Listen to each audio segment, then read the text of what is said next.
High প্রিয় শিক্ষার্থী বন্ধুরা, আজকে আমরা নবম দশম শ্রেণীর সাধারণ গণিতের অর্থাৎ বাস্তব সংখ্যার যে 22 নম্বর সৃজনশীলটা দেওয়া ছিল, মোস্ট ইম্পর্টেন্ট একটা সৃজনশীল, আমরা সেই প্রশ্নটা সলভ করব।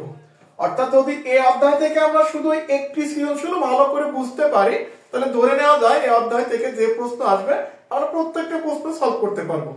কারণ একটা প্রশ্নের মধ্যে এখানে এই অধ্যায়ের মেন যে টপিক, সবগুলো টপিক তাকে ইনক্লুড করা আছে। তো ক্লাসটা মনোযোগ সহকারে দেখো।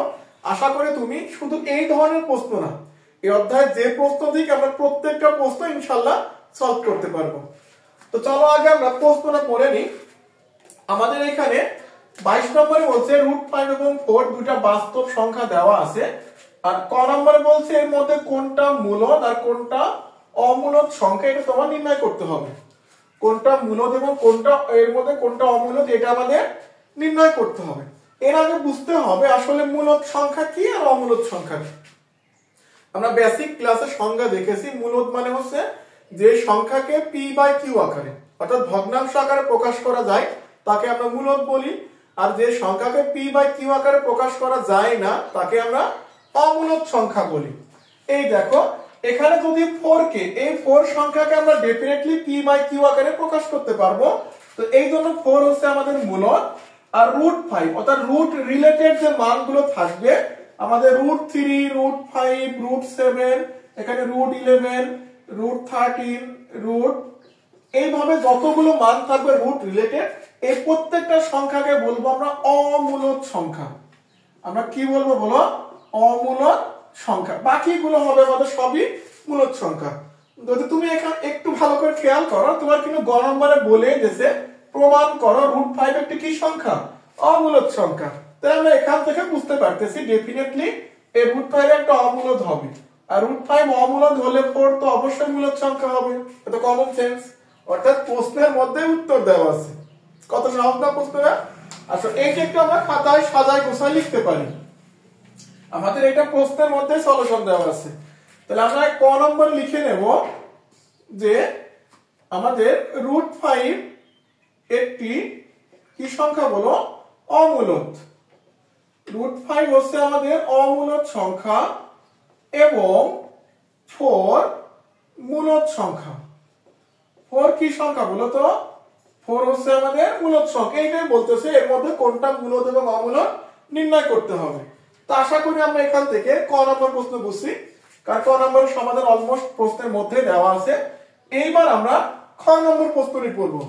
তো খ নম্বরে বলছে যে √5 এবং 4 এর মধ্যে দুইটা অমূলদ সংখ্যা নির্ণয় করো। আমরা √5 এবং 4 এর মধ্যে কি করব? দুইটা অমূলদ সংখ্যা নির্ণয় করতে হবে। তো অমূলদ সংখ্যা নির্ণয় করার জন্য আগে ফার্স্টে আমরা √5 এর মানটা লিখে নেব।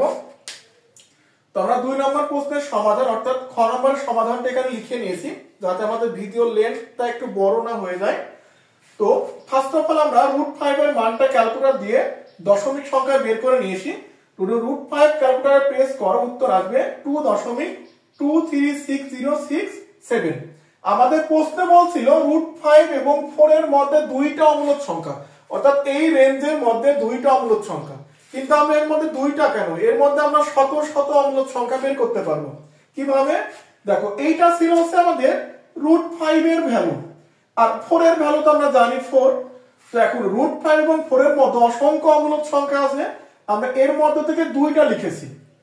আমরা এখানে লিখেছি মনে করি এর মান, দেখো এর মান লিখছি 3.303003003 এরপরে আমরা 4টা 5টা এগুলো লিখতে পারি। তুমি লেখার সময় একটু খেয়াল করবা যেন মানটা ধারাবাহিক থাকে। অর্থাৎ 3 পরে একটা 0 দিয়েছি, এরপর 3 পরে 2টা, এরপর 3 পরে 3টা, এরপর 3 পরে 4টা 0 দিয়েছি। অর্থাৎ আমরা বলতে চাচ্ছি এইভাবে সংখ্যাটা চলতেছে, কারণ সংখ্যাটা রানিং না হলে তার অমূলদ সংখ্যা হবে না। আবার দেখো এই মানটা কিন্তু 2 থেকে বড়, বাট 3 থেকে 4 থেকে ছোট। আবার একই ভাবে আমরা b এর মানটা নিয়েছি 3 দেখো 5 দিয়ে একটা 0, 5 দিয়ে 2টা, এরপর 3টা, এরপরে 4টে হয়ে আমরা সিরিয়ালি লিখতে পারবো, কোনো সমস্যা নাই। আমরা সিরিয়ালি মানগুলো লিখতে পারবো, এখানে কোনো সমস্যা নাই। আশা করি বুঝতে পারতেছো। এই মানটা দেখো আমাদের এই মান থেকে বড়, বাট এইটা থেকে ছোট এবং রানিং একটা মান। তাহলে আমরা এখানে বলতেই পারি আমাদের a এবং b এর যে মানটা আমরা ধরেছি, a এবং b এই মানটা এই √5 এর এই মান থেকে বড় বাট 4 থেকে ছোট, আমাদের কন্ডিশন ঠিক আছে, কারণ আমাদের বলছিল এর মধ্যে দুইটা অমূলক সংখ্যা নির্ণয় করো। তাহলে আমরা এখানে মান তো বসানো হয়ে গেল। তো এখন আমরা বলবো এখানে a এবং b উভয় হচ্ছে বাস্তব সংখ্যা, কারণ a এবং b উভয় কি সংখ্যা বলো, বাস্তব সংখ্যা। আমরা কিন্তু জানি যখন আমরা ইন্টারমিডিয়েট সায়েন্স নিয়ে পড়বো, আমরা হায়ার ম্যাথে দেখবো সংখ্যাকে আমরা দুই ভাগে ভাগ করি, একটা বাস্তব সংখ্যা, একটা হচ্ছে কাল্পনিক সংখ্যা বা ইমাজিন নাম্বার। যারা সায়েন্সে পড়বা, আমরা এসএসসি পাস করার পর ইন্টারমিডিয়েটে তোমরা দেখবে আমাদের দ্বিতীয় পত্রে কাল্পনিক সংখ্যা অর্থাৎ জটিল সংখ্যা নামে একটা অধ্যায় আছে। তো সেই সোর্স থেকে আমরা বলতে পারি সংখ্যাকে দুই ভাগে ভাগ করি। তাহলে কাল্পনিক না হলে তোমার চোখের সামনে যতগুলো সংখ্যা আছে এরা সবাই বাস্তব সংখ্যা। তাহলে সুতরাং a এবং b উভয়ে দুইটা কি সংখ্যা বলো, বাস্তব সংখ্যা, যা এই √5 থেকে বড় কিন্তু 4 থেকে ছোট। এই দেখো √5 অপেক্ষা বড় কিন্তু 4 অপেক্ষা কি বলো, ছোট। আমরা দেখতেই পাচ্ছি দুইটা সংখ্যা এইটার থেকে বড় বাট 4 থেকে তো ছোট, একটু হইলে তো ছোট। তাহলে সুতরাং আমরা এটাকে গাণিতিক ভাবে লিখছি, এই দেখো গ্রেটার দেন √5 এর মান, এই যে এই মানটা √5 থেকে বড় বাট 4 থেকে ছোট, সেম একই ভাবে এই মানটা √5 থেকে বড় বাট 4 থেকে ছোট। তাহলে আমাদের দুইটা অমূলক সংখ্যা দেখানো হয়ে গেল। তাহলে আবার দেখো, আবার a ও b কে ভগ্নাংশ আকারে প্রকাশ করা যায় না। এখন বলো তুমি চাইলে কি এই সংখ্যাকে ভগ্নাংশে প্রকাশ করতে পারবা?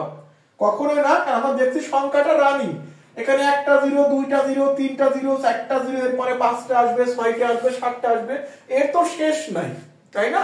তো যে সংখ্যা আসলে চলমান কন্টিনিউ, এই সংখ্যাকে আসলে p বাই q আকারে প্রকাশ করা যায় না। সুতরাং এখানে a ও b কে ভগ্নাংশ আকারে প্রকাশ করতে পারবো না। তাহলে যেহেতু ভগ্নাংশে প্রকাশ করতে পারবো না, সুতরাং এইটা একটা অমূলক সংখ্যা। কারণ আমরা জানি যে এই সংখ্যাকে ভগ্নাংশে প্রকাশ করা যাবে সেইটাই তো মূলক সংখ্যা হবে। তাহলে প্রকাশ করা না গেলেই তো আমরা বলতে পারবো অমূলক সংখ্যা। তাহলে এইখানে কথা হচ্ছে এইভাবে যে আমি দুইটা অমূলক সংখ্যা দেখালাম, তুমি চাইলে এভাবে শত শত অমূলক তৈরি করতে পারবা। তুমি চাইলে এখানে সেম রুলস, এই কথাগুলোর তো কোনো চেঞ্জ হবে না। তুমি চাইলে এই মানের পরিবর্তে এখানে যদি লিখতা যে ভাই আমরা এখানে লিখবো 3.404004000, কোনো সমস্যা নাই। আমরা এখানে লিখবো 3.6060060000, এরপরে এবার যদি লিখো কোনো সমস্যা আছে না। এরাও কিন্তু √5 থেকে বড় এবং 4 থেকে ছোট। অর্থাৎ যদি তুমি অঙ্কটা বোঝো এইভাবে তুমি নিজের মতো করে সলভ করতে পারবা। শুধু খেয়াল রাখতে হবে মানটা যেন √5 থেকে বড় আর যেটা দেওয়া আছে তার থেকে ছোট হয়। তাহলে আশা করি বুঝতে পারতেছো। এখন আমরা গ নম্বর অর্থাৎ এই অধ্যায়ে সব থেকে গুরুত্বপূর্ণ প্রশ্ন হচ্ছে গ নম্বর। আমরা এই প্রশ্নটা খুব ভালো করে দেখব। তো আমাদের গ নম্বর প্রশ্ন বলছে প্রমাণ করো √5 একটি অমূলক সংখ্যা। আমাদের কি প্রমাণ করতে হবে বলো, √5 একটি অমূলক সংখ্যা। আচ্ছা বলো তো √5 যে অমূলক সংখ্যা, এতে কোনো ডাউট আছে? আমরা নিঃসন্দেহে বলতে পারি √5 একটি অমূলক সংখ্যা, কারণ রুট রিলেটেড সমস্ত পদই অমূলক সংখ্যা, তাই তো? তাহলে আমরা এখন চেষ্টা করব বিভিন্ন ভাবে যুক্তি তর্ক দিয়ে যে √5 একটা মূলক সংখ্যা। তুমি বিভিন্ন ভাবে ট্রাই করবা যে √5 একটা মূলক সংখ্যা। এখন বলো তুমি কি দিন শেষে প্রমাণ করতে পারবা যে √5 একটা মূলক সংখ্যা? তুমি তো কখনোই পারবা না। তো এই জন্য আমরা তখন ফাইনালি যাই বলবো যেহেতু আমরা √5 একটা মূলক প্রমাণ করতে পারলাম না, তাহলে সুতরাং √5 একটা অমূলক সংখ্যা। আমার কথা বুঝতে পারতেছো? আমরা √5 কে মূলক প্রমাণ করার চেষ্টা করব, বাট আমরা তো ফেল করব, আমরা জানি। তখন লাস্টে যাই বলবো সুতরাং √5 একটা অমূলক সংখ্যা। তাহলে আমরা ফার্স্ট এখানে ধরে নেই যে ধরি √5 একটি কি সংখ্যা বলো, মূলক সংখ্যা। আমরা ফার্স্টে ধরে নিলাম √5 একটি মূলক সংখ্যা, আমরা মূলক প্রমাণ করার ট্রাই করব। তাহলে √5 যদি মূলক সংখ্যা হয় তাহলে অবশ্যই p বাই q আকারে প্রকাশ করা যাবে, আমরা সবাই জানি। তো আমরা এখানে লিখে নেব সুতরাং √5 সমান সমান p বাই q, কারণ p বাই q আকারে তো প্রকাশ করতেই পারবো যদি এটা মূলক সংখ্যা হয়। তাহলে এবার p q এর পরিচয় দাও। এখানে বলবো p ও q পরস্পর স্বাভাবিক ও সহমৌলিক সংখ্যা। পরস্পর স্বাভাবিক ও কি বলো, সহমৌলিক সংখ্যা।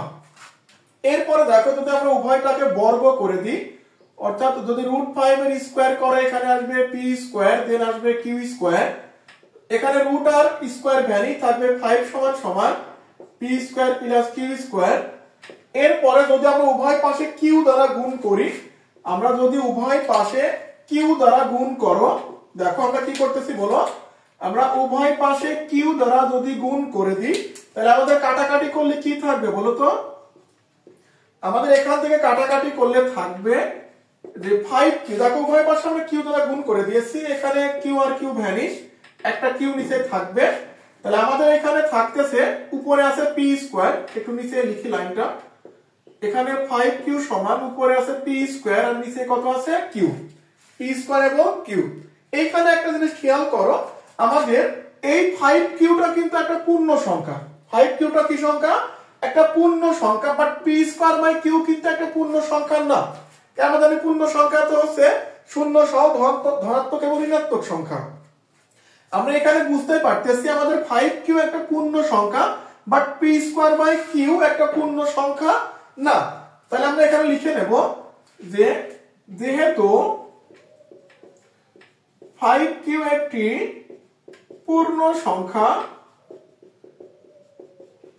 কিন্তু পি স্কয়ার বাই কিউ পূর্ণ সংখ্যা না। এটা আমরা সবাই জানি পূর্ণ সংখ্যা কি, আমাদের এটা পূর্ণ সংখ্যা বাট এটা পূর্ণ সংখ্যা না। তাহলে সুতরাং এখানে 5 কিউ কখনোই পি স্কয়ার বাই কিউ এর সমান হতে পারবে না, কারণ একটা পূর্ণ একটা অপূর্ণ এটা তো কখনো সমান হতে পারবে না। তাহলে আমরা বললাম 5 কিউ এটার সমান না। এখন প্রশ্ন হচ্ছে এই 5 কিউ তুমি মানটা কোথায় পাইছো? এই মানটা তুমি তো এই লাইন থেকে পেয়েছো। আমরা এই 5 কিউ মানটা তো ক্যালকুলেশন করে আমরা এই লাইন থেকে পেয়েছি। তাহলে আমরা বলতে পারি সুতরাং, আমরা এখানে বলতে পারি সুতরাং যে √5 ও পি বাই কিউ পরস্পর, √5 ও পি বাই কিউ পরস্পর সমান হতে পারে না, সমান হতে পারে না। বলো এরা যদি পূর্ণ সংখ্যা না হয় তাহলে এরা সমান না, তাহলে এরা যদি সমান না হয় তাহলে তো এরাও সমান হতে পারবে না। বুঝছো তো আশা করি? তাহলে এ √5 আর পি আর কিউ সমান হতে পারে না, তাহলে সুতরাং √5 does not equal P by Q. তাহলে এখন বলো আমরা √5 কখনোই পি বাই কিউ এর সমান হবে না। তাহলে পি বাই কিউ যদি আমরা √5 না হয় তাহলে এটা কি সংখ্যা বলো তো? অমূলদ সংখ্যা। কারণ √5 যদি পি বাই কিউ এর সমান হইতো তাহলে আমরা বলতাম এটা একটা মূলদ সংখ্যা। যেহেতু সমান প্রমাণ করতে পারি নাই, তাহলে আমাদের বলাই লাগতেছে ফাইনালি সুতরাং √5 একটি অমূলদ সংখ্যা। √5 একটি কি সংখ্যা বলো? অমূলদ সংখ্যা। আশা করি বুঝতে পারতেছো, খুবই সুন্দর এবং মজার একটা প্রমাণ। আমরা আসলে অনেক চেষ্টা করছি √5 কে মূলদ প্রমাণ করার, কিন্তু আসলে আমরা পারলাম না, ব্যর্থ। তো দিন শেষে আমাদের এটা অমূলদই রাখতে হলো। তো আশা করি তোমরা আজকে ক্লাসটা বুঝতে পারছো। তো আজকে ক্লাসটা আমরা এখানে শেষ করতেছি। যদি কোথাও বুঝতে কোনো কনফিউশন হয় অবশ্যই কমেন্টে জানাবা, আমরা সেই প্রশ্নগুলো সলভ করব। আর যদি এই অধ্যায়ের যেগুলো যে আমাদের আবৃত অংশ দেওয়া আছে, আবৃত অনাবৃত অংশে প্রকাশ করো, বা দশমিকের গুণ, দশমিকের ভাগ, দশমিকের যোগ, যদি এই প্রশ্নগুলো প্র্যাকটিস করতে কোথাও সমস্যা হয় অবশ্যই কমেন্টে জানাবা। আমরা পরবর্তী ক্লাসে গুণ, ভাগ, যোগ এই প্রশ্নগুলো উপরে একটা ক্লাস দেওয়ার চেষ্টা করব। এতক্ষণ সাথে থাকার জন্য সবাইকে ধন্যবাদ। আসসালামু আলাইকুম।